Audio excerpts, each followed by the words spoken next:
Здравейте и добре дошли в канала ни. Пак държа червената отверка в ръцете си, но този път няма да ви показвам как се инсталират инвертори. Този път ще си говорим за нещо друго, а именно влияе ли ниското напрежение от мрежата върху потреблението на енергия от електрическите уреди вкъщи. Въпросът е изключително актуален. Имаме много индикации в публичното пространство, че ниското напрежение от мрежата влияе силно негативно върху работата на електрическите уреди. Те започват да работят с по-малка мощност, отнема повече време да се свърши единица работа или да се загрее определено количество вода или подобни неща. И ние решихме да го пробваме. За целта сме направили този сетъп на тая маса. Централно място в него заема ето това голямо ретро изглеждащо нещо, което се нарича автотрансформатор. С негова помощ можем да симулираме увеличаване и намаляване на напрежението в мрежата. В случая аз съм го свързал просто към контакта, съвсем стандартно. Той има вход и изход. Входа му е свързан към електрическата мрежа в нашия офис. Изхода му е свързан към едно така импровизирано табло, в което, освен предпазителя, който е стандартен, сме добавили и един допълнителен, така наречен смарт метър или просто метър, едно измервателно устройство,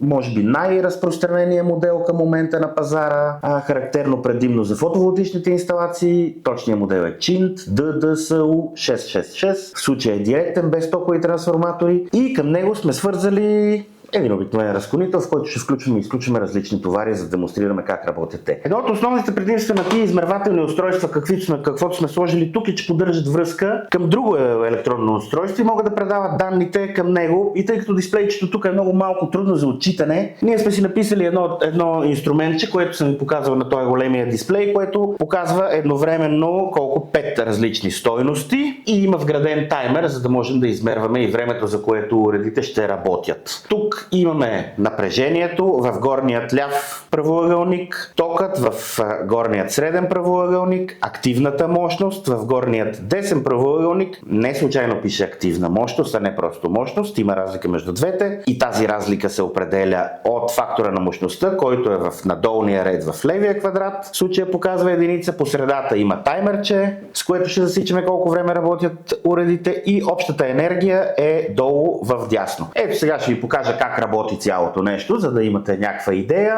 Мога да променям напрежението, въртейки това голямо черно нещо, и вие виждате как стойността се променя. По този начин можем да видим как ще влияе промяната на напрежението върху работата на уреда. И ще направим няколко измервания при различните напрежения, но преди това нека да обърнем внимание на малко по-теоретична част от нещата. Какво е напрежението в мрежата в България? Какво трябва да бъде и кое смятаме за прекалено високо и кое смятаме за прекалено ниско напрежение? Ще отворим сайта на Комисията за енергийно и водно регулиране в България, който виждате пред вас на екрана. Отиваме на менюто за КЕВР и цъкаме на нормативна база. От това, което се зарежда, отиваме на показатели и отваряме документа, наречен показатели за качеството на електроснабдяването, приети с решение на ДКЕР от 36.2004. В това документче, което се казва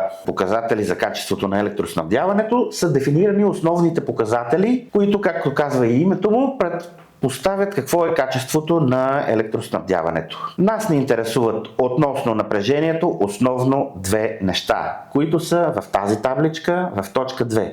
Отклонение на напрежението. Тук има две отделни неща.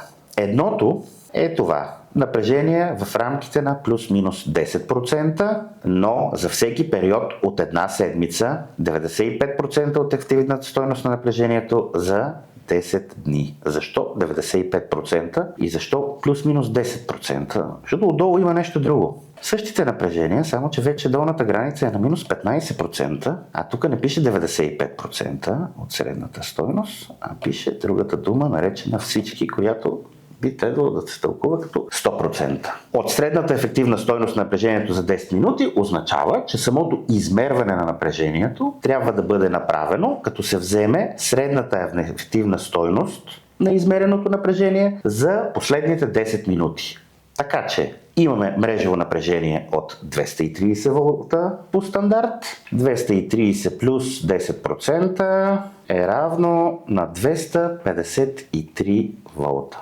Това е горната граница на напрежението. Долната граница на напрежението би трябвало да е минус 10% или 230 минус 23, което ще рече 207 волта. Така, 253 горна граница, 207 долна граница, но в 95% от времето. През останалите 5% от времето се допуска долната граница да падне още малко, да падне до 15%. 15% е равно на 195.5 волта. Каква е разликата между двете? Нека да се върнем на този документ и да видим разликата. Разликата е, че тук пише 95%, а тук пише всички. Периода е една седмица. През 95% от времето за тази една седмица напрежението не трябва да бъде под или над 207 и 253 волта. Но през останалите 5% от времето се допуска долната граница да падне дори до 195,5 волта, което са още 5% надолу. Какво са 5% от времето, нали, разликата от 95 до 100, ако го се отнесем към 168 часа от една седмица, защото тук говорим за една седмица. Значи през 8 часа и нещо всяка седмица е допустимо напрежението да е под 207, но не под 195,5 волта. Сега е време да видим какво се случва. Ето го тулчето, ето я каничката. Ще направим няколко експеримента. Нека да започнем от номиналното напрежение 230 волта. Така че слагаме 230 волта. Винаги ще слагаме вода в едно и също количество и с една и съща температура, т.е. чешмяна. И ще засичаме за колко време тя ще загрее, докато терморегулатора я изключи и колко обща енергия ще потреби, за да загрее съответното количество вода. Тук е момента да направя така наречения дисклеймър. Имайте предвид, че това не е уред за търговско измерване на електроенергия. Неговата грешка е повече отколкото на стандартните електромери, а терморегулатора на каничката, кога ще изключи, той не е калибриран, така че имаме допустима грешка, може би от рамките на 1-2%, не знаем колко е. Но целта на това видео не е да правим лабораторни изследвания, а по-скоро да ви покажем как работят уредите при ниско и високо напрежение. Тест номер 1. 231,3 волта начало. Ток 7,80 ампера, 1,75 кВт мощност. Напрежението падна на 224,4. Нас ни интересува каква ще е Total Energy в момента, в който каната изключи и колко време ще е минало, докато тя изключи.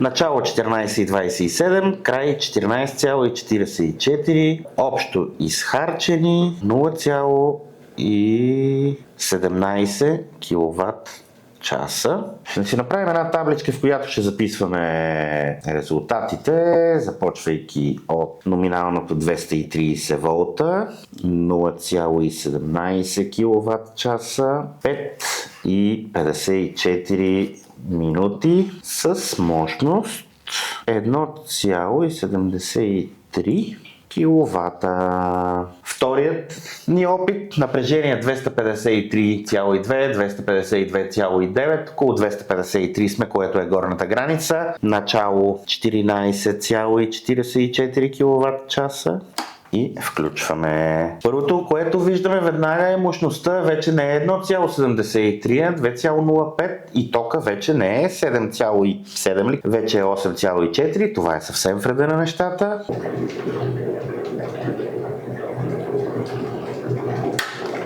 ...253 волта без товар или около 245 с товар, 5 минути и 7 секунди и 0,18 кВт часа потребена електроенергия. Да запишем 253 волта, 0,18 кВт часа потребени, 5 минути и 0,7 секунди с мощност 2,03 киловата. Ще направим измерването в долната граница. Сигурен съм, че има места, на които това напрежение се среща доста често. Ето ни 195,5 25 волта. Експеримент 3, но обърнете внимание на тока. От над 8 мисля, че беше ампера и това се отрази много рязко и намаленото напрежение. Също се отрази много рязко на мощността на уреда.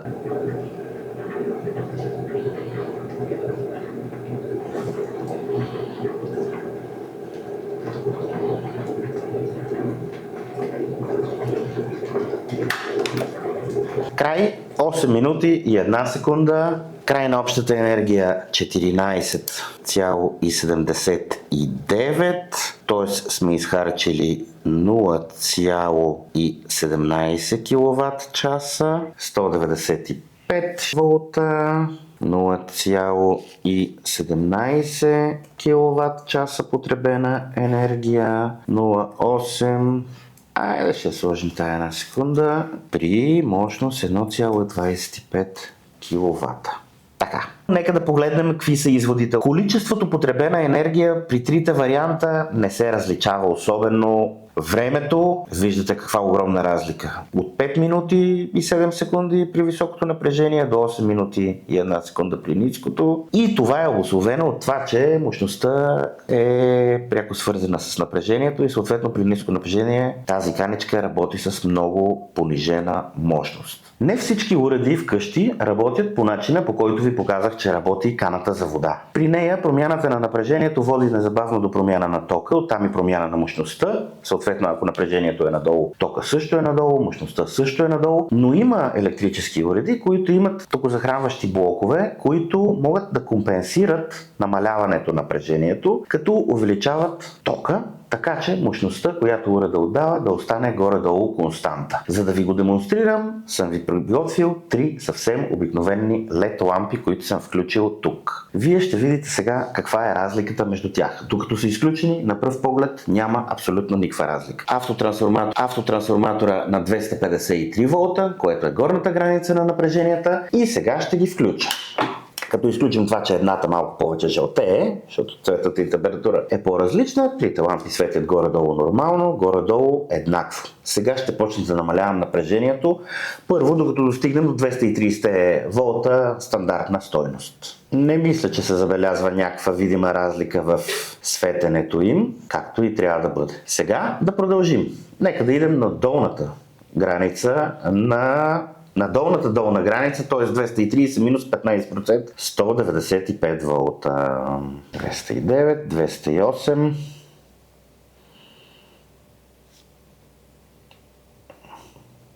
195,9. Предполагам, виждате разликата. По-жълтеещата лампа свети значително по-слабо. На пръв поглед е еднаква, като я гледате в магазина една до друга, двете са напълно еднакви, но всъщност захранването им е реализирано по два различни начина. При едното захранване на средната лампа и на тази, която всъщност е най-лява на кадъра ви, виждате, че захранването е реализирано така, че при намаляването на напрежението тока се увеличава и мощността, отдаваната мощност не се променя, съответно не виждате разлика в светенето, но в най-дясната не е така. Ето, да направим отново едно сравнение. Сега ще увелича от долната граница пак до 253 волта, за да видите как ще се промени яркостта на жълтеещата лампа. Тук сме вече на 253 волта. Нека да видим при какво напрежение жълтеещата лампа почти ще спре да свети. Тук вече ясно се вижда разликата в различните схеми на захранване. Ето 185 волта. Има места в България, където може да се види такова напрежение и ако лампите ви за осветление са като дясната, няма да имате осветление. Айде да идем на 180. Тя почти угасна. Даже може да се окаже, че даже и за сигнална лампа не може да се ползва в момента. 179 волта и тя спира да свети. Другите две обаче продължават. Нека да върнем обратно на 230. Ще направим още един опит.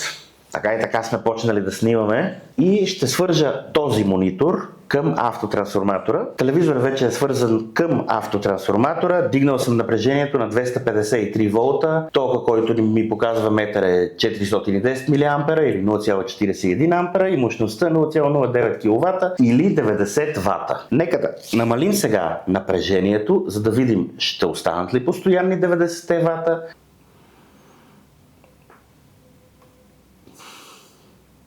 Десетте вата остават постоянни, напрежението намалява, тока се увеличава. Тока продължава да се увеличава, вече сме на 0,47 ампера. Мощността продължава да стои константа на 0,09 кВт. Продължаваме да сваляме напрежението до долната граница, вече сме на 0,5 ампера. Ще го оставим тук. Виждате колко различно се държи захранването на този телевизор спрямо захранването на каничката, която ползвахме до момента. Имате и от едните, и от другите уреди вкъщи. И трябва да сте наясно, че те се държат по различен начин. Ако влезем в детайли, при каничката намаленото напрежение просто прави нейният времето, докато тя загрее и изключи водата, по-дълго. Тук при този тип консуматори мощността, която те консумират, остава константа. И за да може това да се постигне при намаляващо напрежение, единственият вариант е да се увеличи ток. Ако имате големи такива консуматори, които предполагам биха се изразявали в типа на термопомпи, инверторни климатици, подобни електроуреди, които имат захранващи блокове, които са изпълнени по този начин, тогава намалялото напрежение би могло да доведе до драстично, не драстично, но значително увеличаване на тока по проводник. А загубите в проводника, така наречените джаулови загуби, термичните загуби, защото всеки един проводник всъщност, освен проводник е и реотан, са в квадратична зависимост от големината на тока. Накрая ще се опитам да направя нещо като обобщение. Имаме класически резистивни товари, чието съпротивление е константа и които при намаляване на напрежението намаляват своята мощност. И типичен пример за тях са обикновени нагревателни уреди, електрически печки, радиатори, духалки, каната за вода, която ви показах преди малко. При тях намаленото напрежение не се отразява кой знае колко на сметката, но се отразява на времето, за което те загряват.